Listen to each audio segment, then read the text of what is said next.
Jurnalis balap asal Inggris, Simon Patterson, menulis sebuah laporan seputar kondisi terkini sirkuit Mandalika seusai tes pramusim MotoGP pada 11-13 Februari, akhir pekan lalu.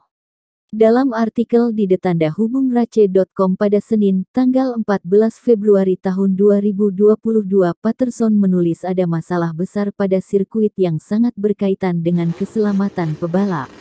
Masalah yang diulas jurnalis Inggris itu tak sekadar trek kotor dan berdebu di sirkuit Mandalika kala menggelar tes pramusim MotoGP pada hari pertama, Jumat tanggal 11 Februari tahun 2022. Menurut Patterson, trek yang kotor dan berdebu dapat dimaklumi mengingat kegiatan konstruksi masih berlangsung di area sirkuit. Namun, ia menyebut hal itu bukan masalah utama di sirkuit Mandalika. Sebagai jurnalis yang rutin meliput berbagai event MotoGP di berbagai negara, Patterson menyebut masalah trek berdebu biasanya juga terjadi di sirkuit Losail Qatar atau Termas de Rio Hondo Argentina. Patterson menilai, Mandalika sebenarnya menghadapi masalah berbeda yang jauh lebih pelik. Laporannya itu didukung pengakuan beberapa pebalap MotoGP yang sudah menjajal sirkuit Mandalika.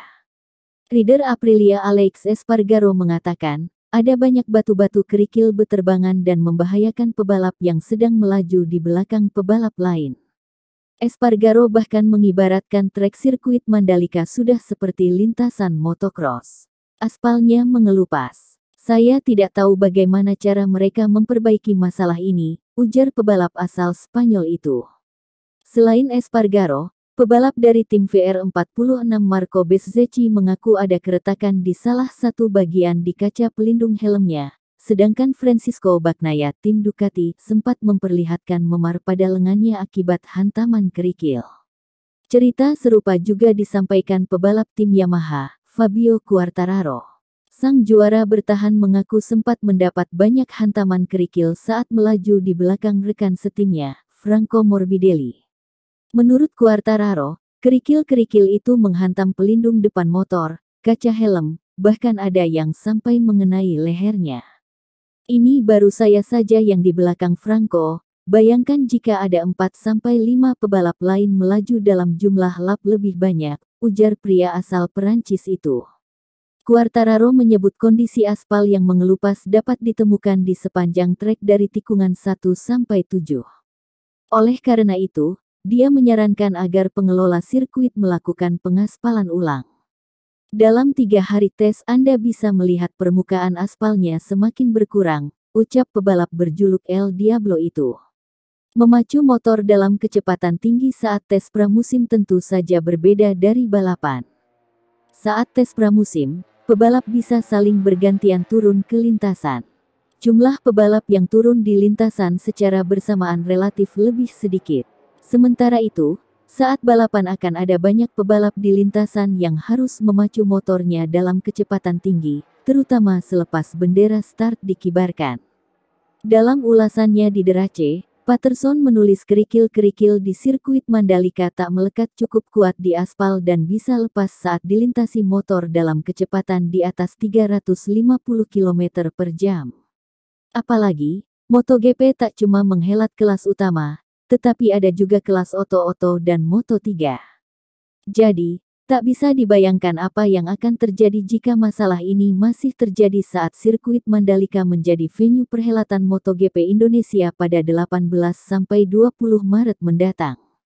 Dalam artikelnya, Patterson menyebut kondisi trek sirkuit Mandalika belum terlihat saat perhelatan ajang World Superbike (WSBK) pada 19-21 November tahun 2021. Selain spesifikasi motor yang powernya lebih rendah dari MotoGP, balapan WSBK waktu itu juga berlangsung dalam cuaca hujan sehingga menurunkan suhu lintasan. Kendati demikian, pada perhelatan WSBK lalu, sempat mendapati ada salah satu titik aspal di bagian pit lane yang sudah mengalami kerusakan. Dalam perbincangan dengan salah satu sumber di paddock, Patterson menulis bahwa sirkuit Mandalika butuh pengaspalan ulang. Namun, pengelola sirkuit disebut tak punya cukup waktu karena perhelatan MotoGP tinggal tersisa kurang dari 5 pekan. Dalam laporannya, Patterson menulis bahwa spesifikasi batu pada aspal yang dipakai di sirkuit Mandalika tak sesuai dengan rekomendasi konsultan. Alih-alih memakai materi sesuai rekomendasi, lintasan sirkuit Mandalika malah memakai batu yang ditambang secara lokal. Alhasil, jenis batu yang dipakai di sirkuit Mandalika disebut tidak menempel dengan kuat di aspal. Menurut Patterson, ada gosip di paddock yang menyebutkan bahwa jadwal MotoGP Indonesia akan digeser ke akhir tahun atau bahkan dibatalkan sepenuhnya dan baru digelar pada 2023. Namun, hal itu tak mungkin terjadi karena Dorna Sports selaku promotor sudah sangat ingin menghelat MotoGP di Indonesia.